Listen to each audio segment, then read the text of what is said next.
This conference displacement, will now be recorded. etc. we discussed in the last lecture. So in today's lecture and in the last lecture, I have explained you about Newton's laws.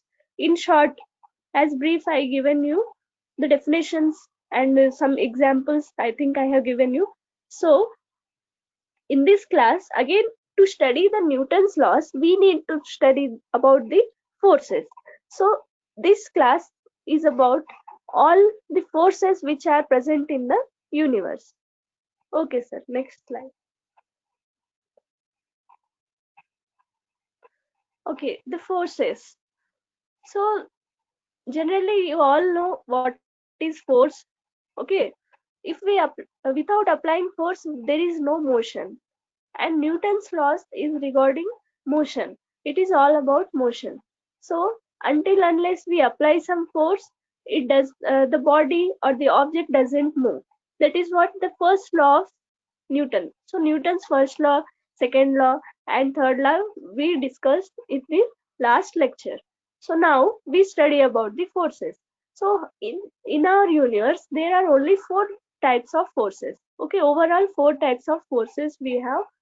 I mean, different forces are there, but those forces are grouped together in four types. Okay, so four types forces are gravitational force, electromagnetic force, strong nuclear force, and weak nuclear force.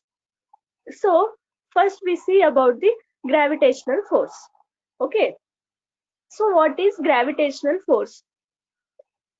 So next slide.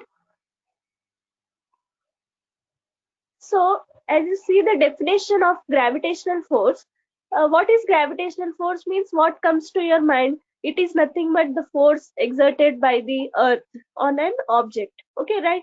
Everyone knows this. Basic, like in our uh, primary classes or in our high school, we learned about gravitational force. Okay, so it is the force which is exerted by earth on an object. Okay, otherwise if you see the definition, we can say any two bodies attract each other by virtue of their masses. The force of attraction between two point masses is given by F equals to G m1 m2 by r square. So if you see two masses m1 and m2, they attract each other. What is that force? That is nothing but attraction force between them. So in order to find the force between the two bodies having the masses m1 m2 separated by a distance r. Okay, r is what here? Distance. M1 m2 are the masses of the two objects, and g is universal constant, which is having the value of 6.67 into 10 to the power of, that is power, okay, 10 power minus 11 Newton meter square per kilogram square. Okay, so that is universal constant. That is constant value. We use G value as constant. So in order to solve the problems, you will be getting the value G, they will give you in the question itself. Okay, so this is regarding gravitational force. Let's see the examples. So next. Okay, so the force of attraction exerted by the earth on other objects is called gravity. Okay, the force which is exerting by the earth on the other objects, we call it gravity. Okay, therefore gravity is the mutual attraction of two bodies in the universe. Just now I told you that gravitational force is between the two objects present in the universe of having the masses m1 m2. Okay, there is no need of being the masses equal. Okay, they can have different masses also. So the equation F equals, this is general equation. Okay, so generally we can take first object mass is capital M and second object mass is small m by r square. G m into m by r square. This equation is known as the universal gravitation equation. Okay, so if if you know how massive two objects are and far they apart, you can find out the force between them. So by using the above equation, that is universal gravitation equation, this equation is used to find the force between the two massive objects. Okay, why we calling massive means, so the object or body which is having some mass, that objects are known as massive. Okay, next, sir, next. Okay, examples. See, the force that cause a glass you drop to fall to the floor. So suppose if you drop any glass or anything from your hand, it sometimes it get fell. Okay, fell down. Then what happens? It doesn't go upward. Is it happen anywhere? No, it goes down. So that force is what? Gravitational force. The earth attracts the object towards itself. Okay, so it goes down, but it never goes up. Okay, so you all know this general example. This is the discovery of Newton, the force that causes an apple to fall downward from an apple tree. So any tree you can take, not only apple, any fruits, mango, if you consider. So what happens? Fruit gets fruits fall on the earth, but it never goes up. Okay, so that is the example for gravitational force. I think you got it. Okay, you all got it. Next, we have one example, like problem question. So next. So find the force between the earth and the sun given the mass of the earth 6 into 10 power 24 kg and the mass of the sun is 2 into 10 power 30. Okay, kilogram. It is also kg. Mass here it is mk. In mks system, mass is measured in kilogram. So now the distance between the sun and the earth is 1.5 into 10 power 11 meters. Distance is measured in meters. So here I told you in problem, if you so what formula we have to use here is F equals to G M into M by R square. You have the two masses, the mass of the earth and mass of the sun, and distance you have, and you need to use this G constant. Okay, universal gravitation constant. By using these terms you need to calculate the force. Okay, find the force between the earth and the sun. So this is the problem. I need answer from you. Okay, so try, otherwise you can answer it in the next lecture. Okay, okay sir, next. Okay, now next force is electromagnetic force. So electromagnetic force, in the name itself it is having electric and magnetic. Okay, so these, it is between the two charges.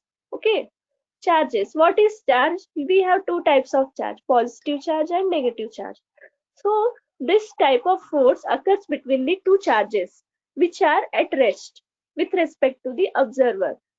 So the two charges Q1, Q2 placed at a distance of r, those are at rest. Okay, in order to calculate the force between the two charges, we need to find the, we need the equation F equals to 1 by 4 pi epsilon naught Q1 Q2 by R square. Okay, so this is the equation to find the force between the two charges separated at by a distance r. Okay, which are at rest. So see, what is epsilon value? Here epsilon is constant. Okay, and you know the value of pi 3.14 or 22 by 7 you can take.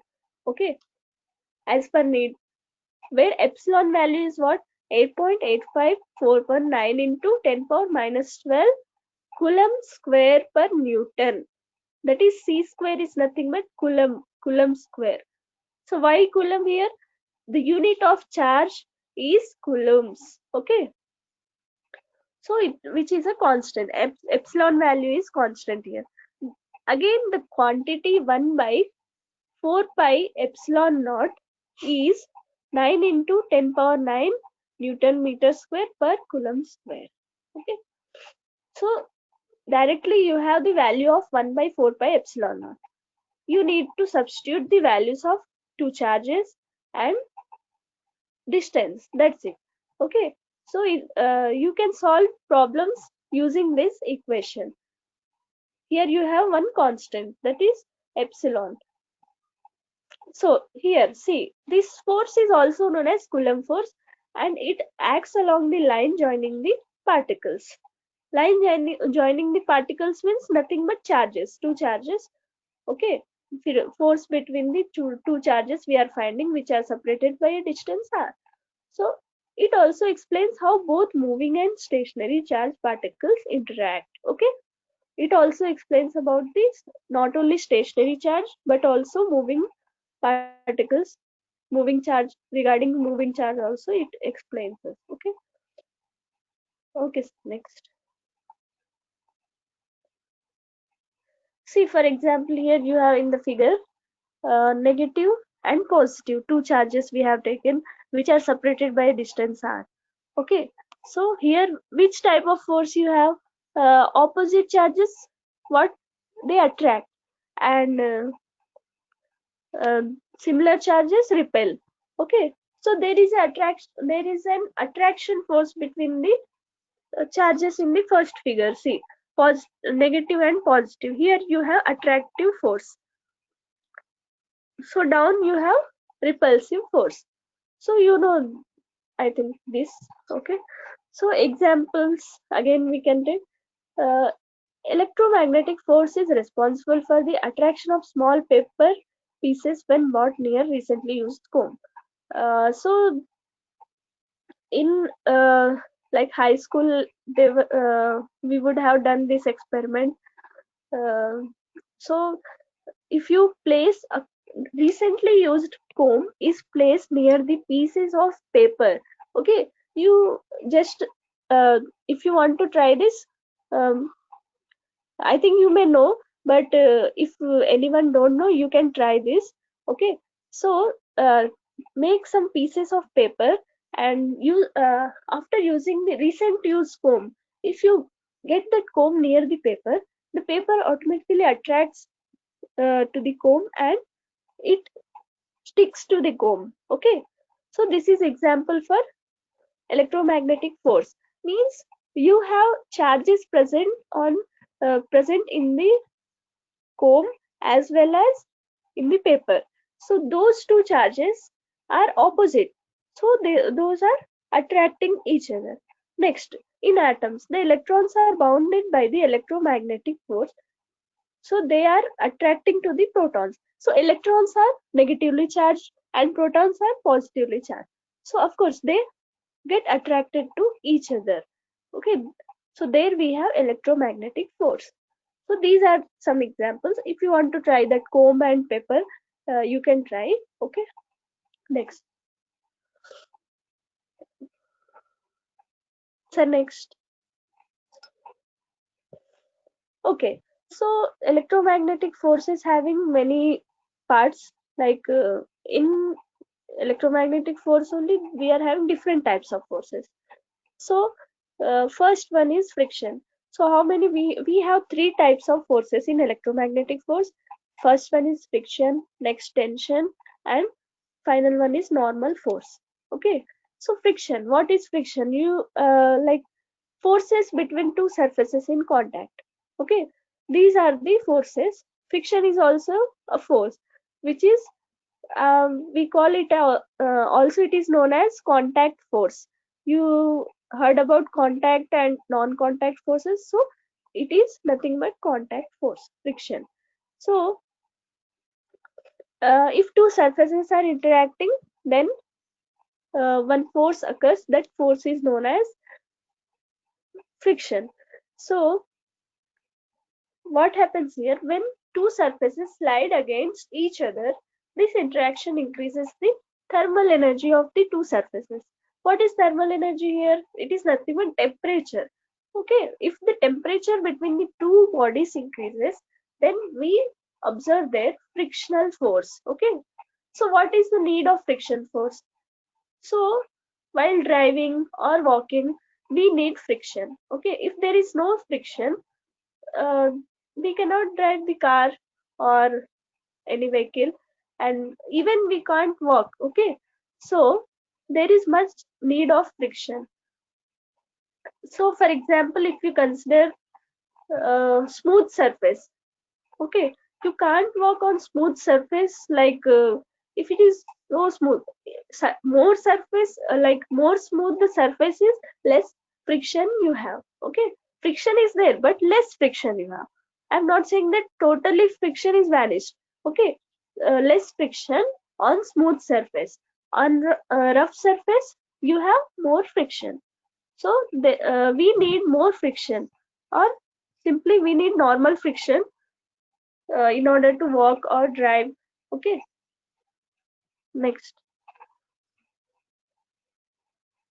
see examples. Rubbing hands together to make them warm.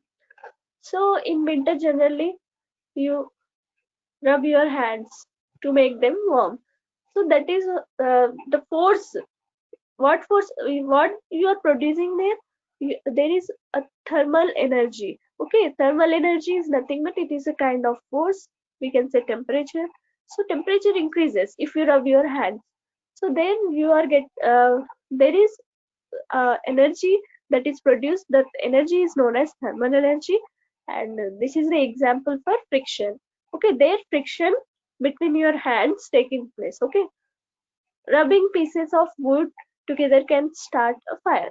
If you rub the two pieces of wood continuously, it can start a fire. Okay, so like you can take the example of stones also. So what happened in ancient days? They used to strike the stones. Okay, then what happened? From that they invented the fire. Okay, so that is friction. Due to friction, they got the fire between the, that is frictional force actually. Okay, next. Okay, now tension. Tension is also one kind of electromagnetic force. Okay, so you all know about this game. Everyone has played, like once a lifetime. Okay, so this is a tug of war. So in this, two persons, here two persons are holding, many persons, like if you have team, like here four, you can like play. But what is the concept here? What we need to observe? Here they are holding a rope. The two persons are holding a rope. They are pulling from opposite direction. Okay, this person is pulling uh, towards his side, and that person is pulling towards his side. So what happens here?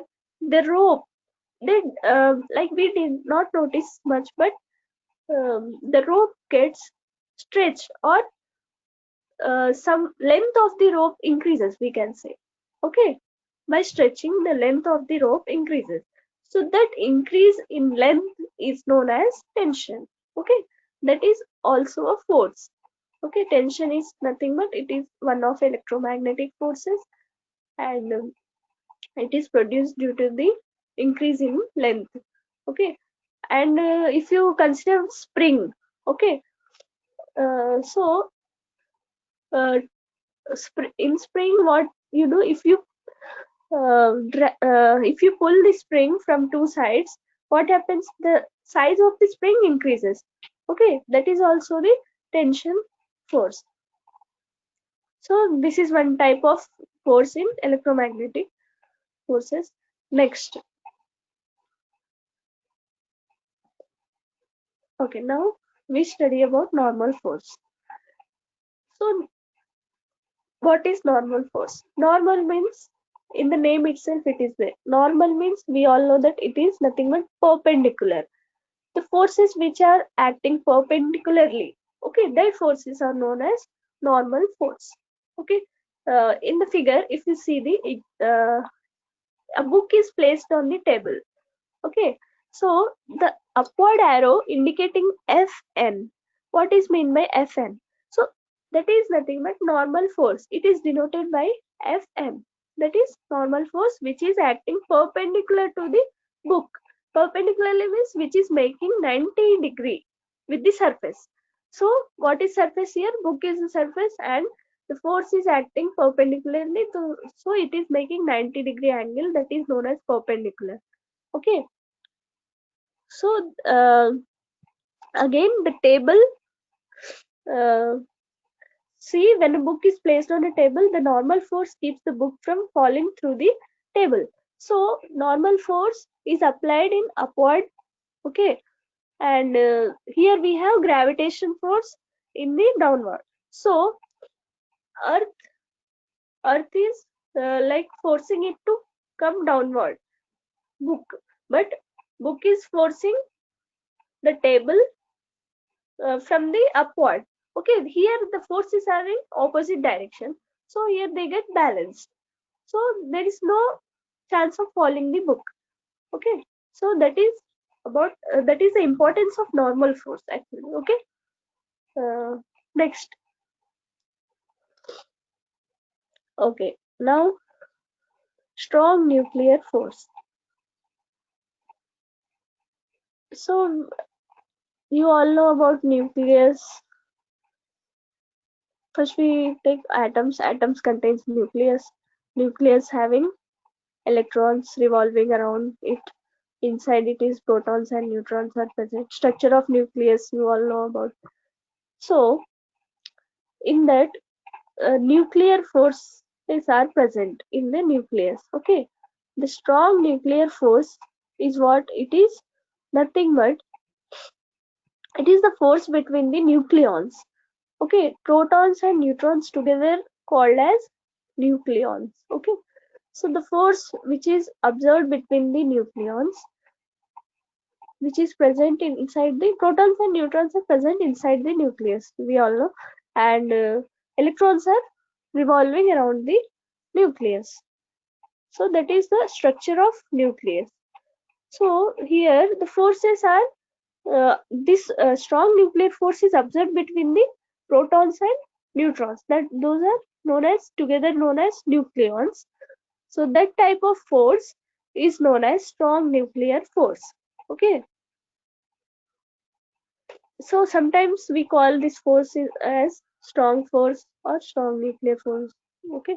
So see here, uh, electric repulsion of proton strains the nucleus.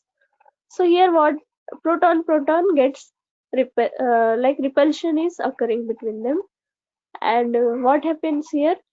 Proton neutron arrows. See the indication. Okay, from proton to neutron or neutron to proton, you have attractive force. Okay, so though both forces are strong nuclear forces only, but if we know that if both are positive, they repel, and one positive and one negative they attract. So this is about strong nuclear force. So next.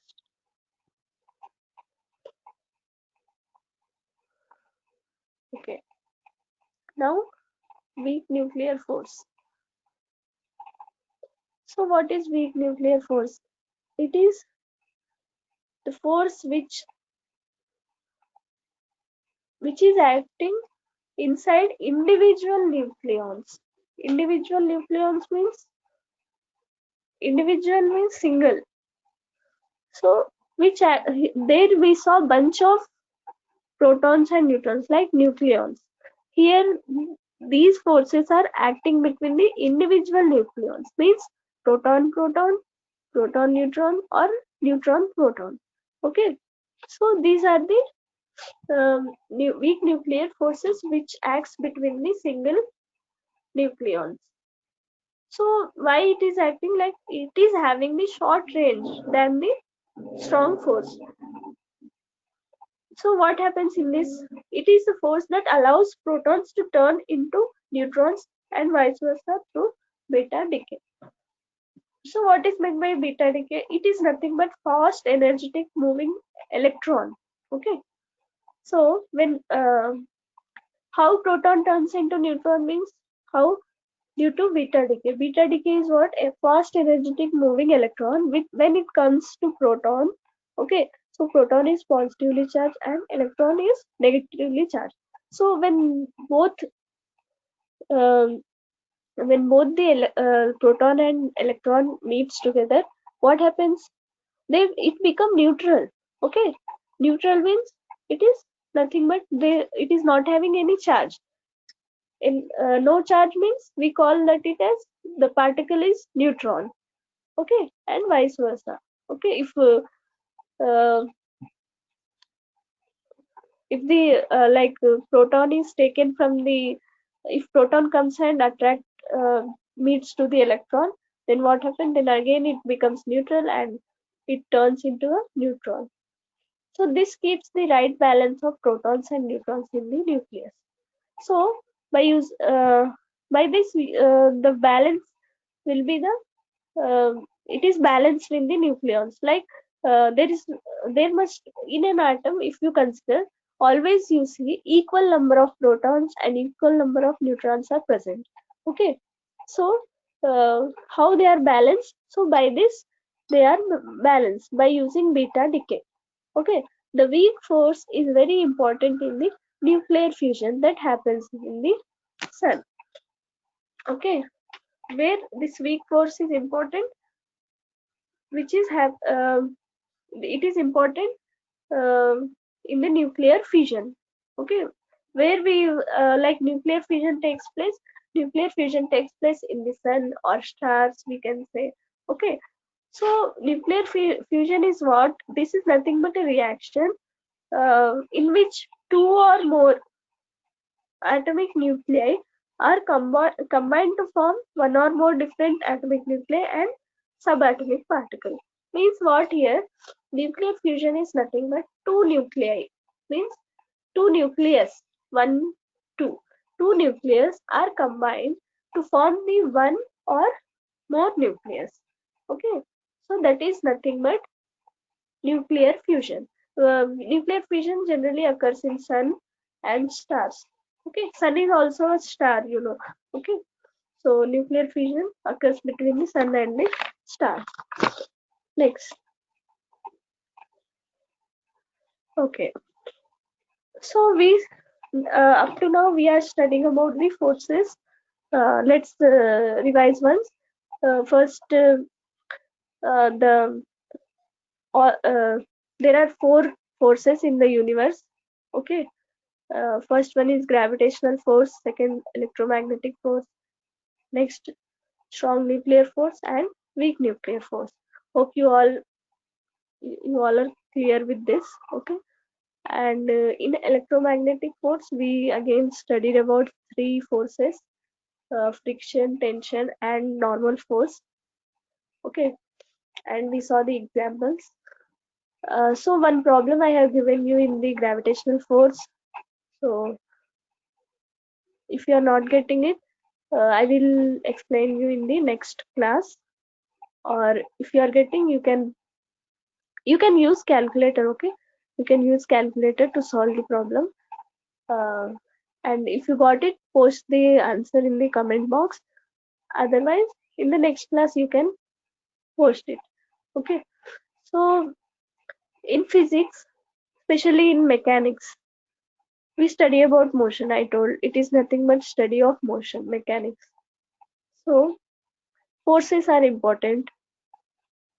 After forces, we need to study about the free body diagram. So what is free body diagram? So here we must know like any problem if we get some problems you will be given, you need to read the question and you need to draw the free body diagram. After that you may solve the question easily. Okay, once you learn to draw the free body diagram, you can solve the questions. Okay, so this is very important thing. Okay, so after forces you need to know about the free body diagram. So free body diagram is what? Which is used to show the relative magnitude and direction of all forces acting upon an object. Okay, so this is nothing but the free body diagram is regarding forces and their direction. We draw the forces like in which direction. Uh, we saw one example of table book. Okay, so the book is in normal force. Okay, so the book is placed on the table. So what happens there? Normal force is acting upon the book. In which direction the normal force acts? The normal force always acts in upward direction. And in which direction gravitational force acts? It is always acting in the downward direction. Okay, Earth is down. Okay, so the force exerted by Earth is it is in downward direction. So just to show all these directions, we use the body diagram. So the size of the arrow so some rules we have here. See, the size of the arrow in a free body diagram reflects the magnitude of the force. So magnitude, what is magnitude? It is nothing but length. Okay, so here the arrow indicates the length of the force, we can say. So the direction of the arrow shows the direction that the force is acting. Just now I told you the direction of arrow. If you place the arrow towards right, it shows the force acting in the right one. Okay. If you show it is in upward, so force is acting in upward direction. Okay, sir. Next. Okay. Generally, in free body diagram, the object is represented by a box. Okay, and the force arrow is drawn from the center to outward in the direction of the force is acting upon. So in this diagram, if you see, uh, four forces are acting. So upward direction, that is normal force. In the right side, it is apparent force, and this is frictional force, and downward, that is gravitational force. So this is example for free body diagram. So in this way, you need to draw the diagrams. Okay. So in you need not draw only four. Like there is no rule that you need to draw only four forces to a box. Okay. You can also draw 1, 2, 3. Okay. So about this, I have some examples. Okay, in the next slide. Okay, sir. Next slide. Okay, these are the rules. Once you read it, free body diagram depicts four forces acting upon the object. Okay, there will be cases in which the number of forces depicted by a free body diagram will be 1, 2, or 3. Okay, just now I explained you. The only rule for drawing free body diagrams is to depict all the forces that exist for that object in the given situation. So, only rule is what you need to show all the forces which were acting on the object. Okay, the object is nothing but you need to draw a box. Okay, so those are the rules for drawing free body diagram. So here some examples you have. Next. Okay, so this is you can practice this. Hope you all are noting the or simply you share the PPT. Okay, a book is at rest on a tabletop. A free body diagram for this situation looks like this. Okay, so here the book is on the table.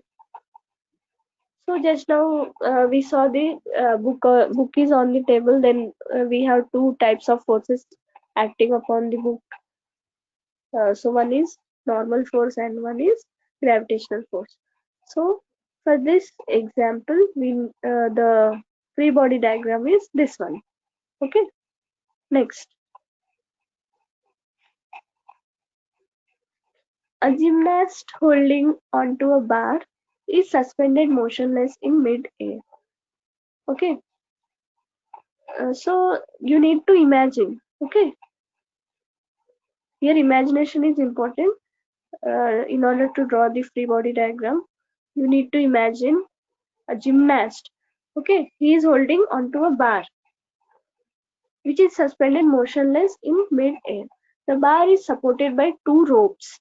See, here F tension, F tension. These two forces are acting like these are two ropes. Okay, when ropes come, then you think that force is always which type of force? That is tensional force. Okay, so the force is tension. So the bar is supported by two ropes, means you have two ropes are getting stretched, means stretch is nothing but, or it is increasing the length of the ropes, means you have two tensional forces here that is attached to the ceiling. Okay, the ropes are attached to the ceiling. To the ropes one bar is attached. Okay, and the gymnast holding what he is holding? He is holding the bar. So bar is exerted by the force on the bar is exerted by the earth. So that is gravitational force here. So that is downward force. So in this way you have to draw. Okay, got it? Next. An egg is freely falling from a nest in a tree. Neglect air resistance. Okay, here you need to know about the air resistance. What is air resistance? Air resistance, it is a type of force, okay, which acts opposite to the velocity of the object. Okay, if any object is falling, so it has some velocity, right? So air resistance, what it does, sometimes it changes the direction, but it always moves, air resistance always moves opposite to the velocity. So if egg is falling downward, so the air resistance will be upward. So it always, air resistance is always um, traveling opposite to the velocity. So now egg is falling from the nest. It is like apple is falling from the tree, right? So apple falling from tree is what? That is nothing but gravitational force. So here gravitational force you need to draw. So gravitational force is exerted by earth, which is in downward direction. So draw the downward arrow and draw one box. So that is box indicates the object and the force downward indicates the gravitational force. Okay, sir. Next. A flying squirrel is gliding from a tree to the ground at constant velocity. Here you need to consider air resistance. In some cases you need to consider air resistance, and in some cases you need not consider the air resistance. So what happens here? Flying squirrel is gliding from a tree to the ground. Means it is coming down from the tree. Squirrel. So the free body diagram for this looks like this. Okay.